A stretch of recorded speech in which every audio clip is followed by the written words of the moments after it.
আমি রাজশ্রী রাজশ্রী বেঙ্গলি ব্লগে সবাইকে স্বাগতম। আশা করি সবাই খুব ভালো আছেন। তো আজকেও আমরা চলে এসেছি আরও একটা ফেস্টিভ্যালে। এখানে আজকে ব্রাজিল ফেস্টিভ্যাল চলছে। তো এখানে চারিদিকটাতে পুরো রেস্টুরেন্ট রয়েছে, আর মাঝখানে সাইডটা এখানে তো ফেস্টিভ্যালের জন্য গান চলছে। আর এখানে এই জায়গাটাতে ওনারা রেখেছেন আগের বছর বা আরও কয়েক বছর আগেকার যে ফেস্টিভ্যাল চলেছিল এখানে, তার কিছু মুহূর্ত বা তার প্রোগ্রামের যে মুহূর্তগুলো সেগুলো রেখে দিয়েছেন ওনারা। ভিতরেতে সেরকম কিছু প্রোগ্রাম হচ্ছিল না, তো তার জন্য আমরা বাইরে বেরিয়ে এসেছি যে কোথায় আর কী প্রোগ্রাম হচ্ছে দেখার জন্য। তো এসে দেখছি এই সাইডে এখানে এরকম প্রোগ্রাম চলছে, যে ব্রাজিলের যে মিউজিক্যাল ইনস্ট্রুমেন্টগুলো রয়েছে তো ওনারা বাজিয়ে খুব সুন্দরভাবে আনন্দে সবাই মিলে একসঙ্গে গানও করছে, বেশ ভালোই লাগছিল। আর তার সঙ্গে ওনারা নাচছেও বেশ ভালো। তো চলুন দেখা যাক, একটু দেখে নিই। যা আমরা এলাম আর শেষ হয়ে গেল।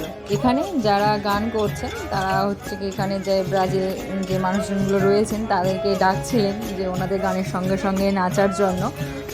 তো ওই মহিলাটা গেছেন উনি নাচ করতে, তো তার সঙ্গে সঙ্গে ওনার বাচ্চাটাও গেছেন। বাচ্চাটা দেখতেই পাচ্ছেন যে খুবই ছোট্ট বাচ্চা, তাও মায়ের সঙ্গে চেষ্টা করছিল, যে স্টেপগুলো পারছিল সেগুলো করছিল বাচ্চাটা। তো সবাই খুবই মজা করছিল, আমার তো ভীষণই ভালো লেগেছে বাচ্চাটার নাচ।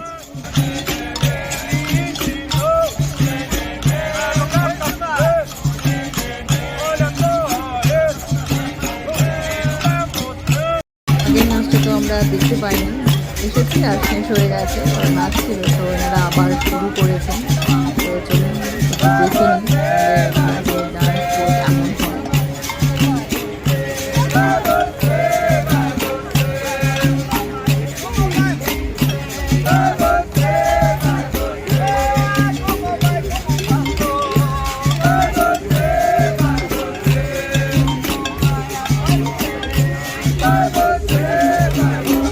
চলুন এখানে আরও একটা জায়গাতে ওরকম প্রোগ্রাম চলছে ব্রাজিলে, তো চলুন সেখানে যাই, গিয়ে দেখি সেখানে প্রোগ্রাম চলছে।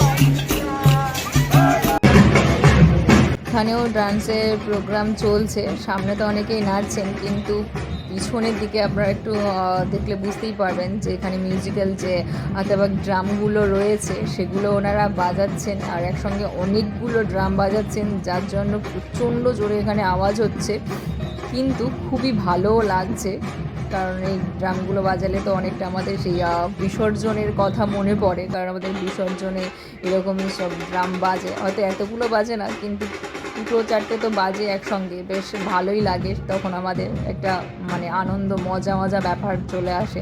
তো এখানেও ঠিক সেরকমই একসঙ্গে এতগুলো বাজছে, তো খুবই ভালো লাগছে। আর এমনিতে আপনারা দেখলে বুঝতেই পারবেন নিচে অনেকে হচ্ছে কি অন্যদের সঙ্গে সঙ্গে নাচছেন, কারণ প্রচুর মজা লাগছে ব্যাপারটা। হয়তো একটু কষ্ট হচ্ছে, একসঙ্গে এতগুলো ড্রাম বাজছে, প্রচুর জোরে আওয়াজ হচ্ছে, কিন্তু তারপরেও বেশ ভালোই লাগছে।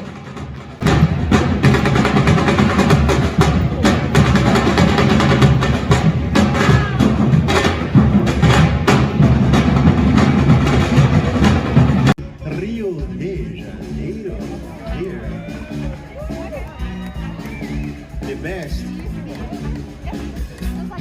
best dancer in Rio de Janeiro from Ipanema.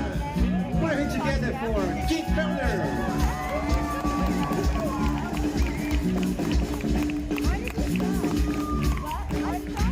From São Paulo, Brazil, the best samba dancer from Brazil, from São Paulo, are here to show Brazil.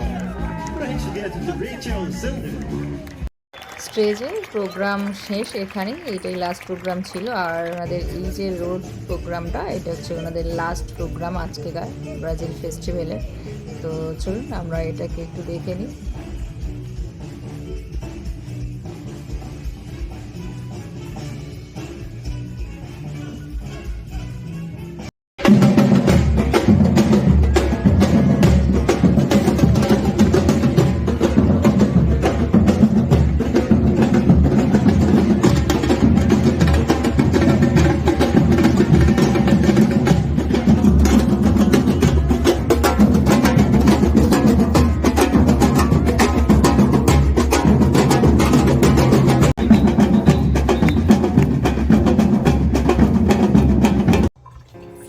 আজ দুপুরে তো আমরা ফেস্টিভ্যালের ওখানে গেছিলাম, আর কোথাও থেকে এসে রাত্রিবেলা আমার না বেশি মানে ভারী কিছু কষ্ট করে করতে আমার একদম ভালো লাগে না। একটু অল্প সময় লাগবে, কষ্টটাও কম হবে, তো সেরকম কিছু করতে আমার বেশি ভালো লাগে। আর খাবারটাও যদি একটু ভালো হয় তো আরও মানে খুবই ভালো ব্যাপার হয়ে যায় ব্যাপারটা।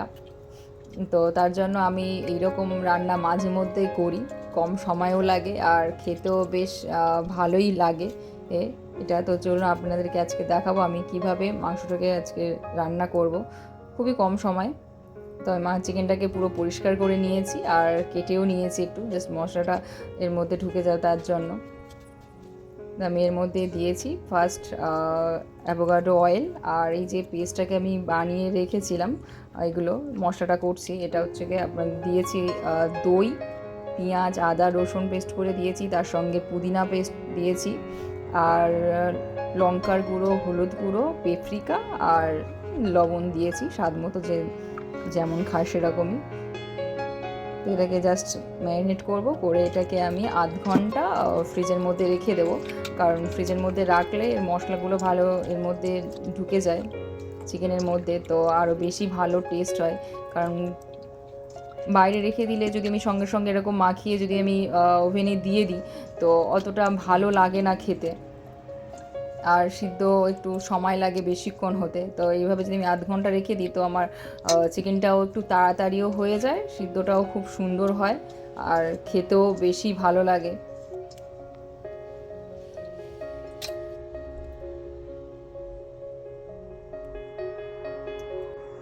চিকেনটাকে আমি ফ্রিজ থেকে বের করে নিয়েছি আধ ঘন্টা পরে।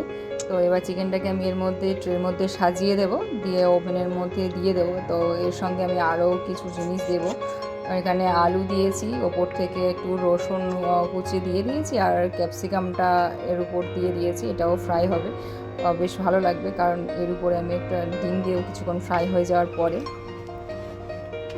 আর এর তাপমাত্রাটা আমি দিয়েছি 400-তে।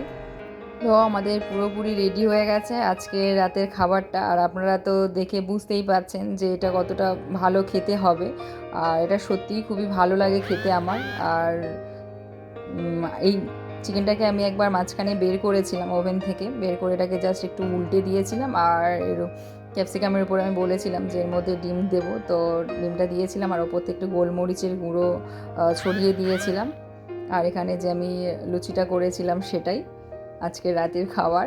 আর তো চলো আজকে আমার ব্লগটা এই পর্যন্তই। সবাই ভালো থাকবেন, সুস্থ থাকবেন, আবার দেখা হবে পরে আরও একটি ব্লগে। Bye bye.